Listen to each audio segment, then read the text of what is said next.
Assalamualaikum warahmatullahi wabarakatuh. Selamat malam mahasiswa-mahasiswa yang saya banggakan. Kita ketemu lagi dengan perkuliahan Hukum Acara Perdata. Tolong lihat bahan materi pertemuan ketiga yang telah saya share sebelumnya kepada Komting. Kali ini kita membahas mengenai pemeriksaan di persidangan. Yang sebelumnya kita membahas mengenai gugatan lisan dan gugatan tertulis. Ya, jangan lupa absensi tetap di YouTube ya, komentar-komentar YouTube, dan tolong di like dan subscribe untuk channel YouTube saya. Bapak Ibu, mohon maaf saya terlambat untuk nge-share ini karena saya baru selesai rapat ya. Kita membahas pemeriksaan di persidangan ya. Ada alur yang saya buat. Bapak Ibu bisa lihat diagramnya ya. Ada penggugat mengajukan gugatan dan melunasi biaya perkara, kemudian didaftarkan ke Kepanitiaan Pengadilan Negeri, lalu penetapan dan penunjukan majelis hakim oleh Ketua Pengadilan Negeri.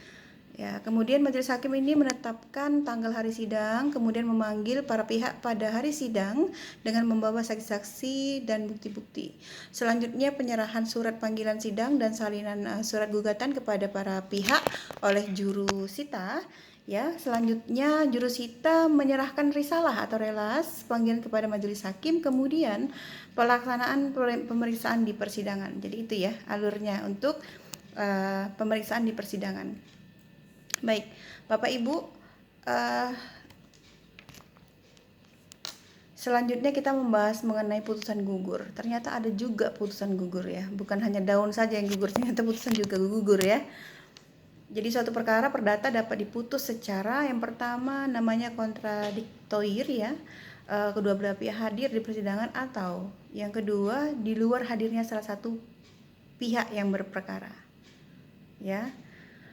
Merealisir asas audi et alteram partem, artinya kepentingan kedua belah pihak harus diperhatikan.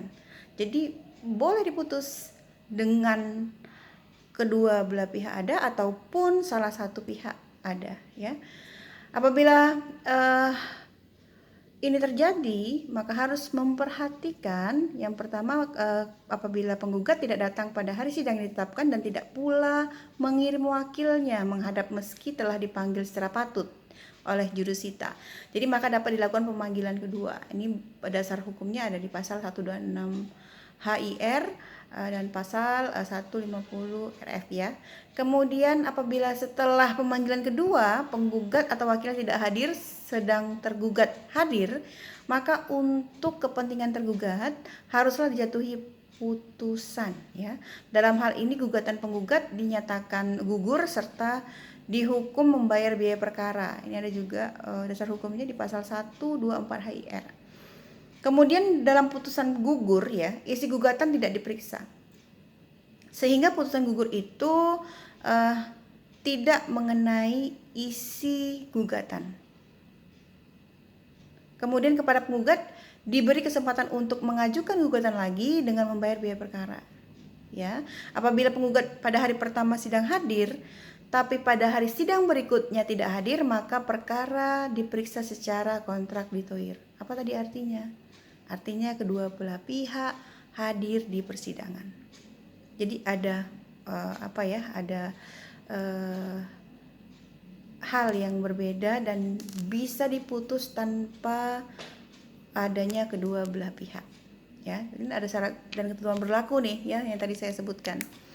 Kemudian ada namanya verstek ya, yaitu putusan di luar hadir ya. Apa itu? Apabila tergugat tidak hadir setelah dipanggil secara patut, maka gugatan dikabulkan dengan putusan di luar hadir atau verstek, kecuali kalau gugatan itu melawan hak atau tidak beralasan. Lalu kapan boleh dijatuhkan putusan verstek?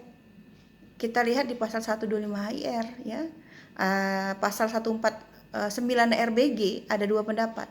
Yang pertama pada hari sidang pertama, yang kedua ini tidak hanya pada hari sidang pertama.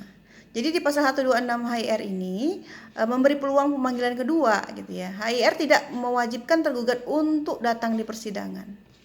Gitu. Jadi ada dasar-dasar hukumnya ya.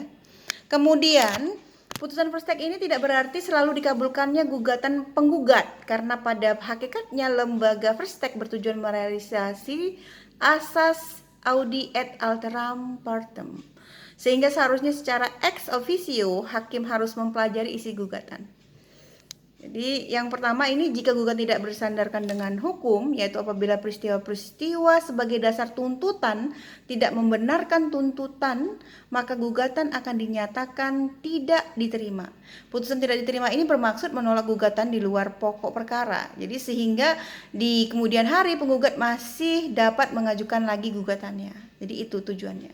Kemudian yang kedua, jika gugatan tidak beralasan, yaitu apabila tidak diajukan peristiwa-peristiwa yang membenarkan tuntutan, maka gugatan akan ditolak. Ya. Tadi kan gugatan tidak diterimanya. Ini yang kedua yang ditolak. Penolakannya merupakan putusan setelah hakim mempertimbangkan pokok perkara, sehingga tidak terbuka lagi kesempatan untuk mengajukan gugatan tersebut untuk kedua kalinya ya kepada hakim yang sama. Atau namanya apa? Nebis in idem ya. Dalam putusan perstek di mana penggugat dikalahkan, penggugat dapat mengajukan banding. Jadi ada banding juga ya dalam putusan perstek ini. Kemudian dalam putusan perstek ini, kalau tergugat hadir pada sidang pertama tapi tidak hadir pada sidang berikutnya, maka perkaranya diperiksa secara kontradiktoir. Apa tadi artinya? Artinya kedua belah pihak wajib hadir. Baik Bapak Ibu, terima kasih ya sudah selesai untuk perkuliahan kita hari ini. Silahkan nanti dibaca kembali bahan materi yang telah saya berikan ya, terkait pemeriksaan di persidangan, kemudian terkait putusan gugur, kemudian terkait first step ya. 3 poin tapi itu butuh pemahaman walaupun secara singkat saya detailkan. Bahan lanjutannya Bapak Ibu bisa lihat di bahan materi. Terima kasih, mohon maaf jika ada kesilapan dalam penyampaian. Saya akhiri dengan wassalamualaikum warahmatullahi wabarakatuh.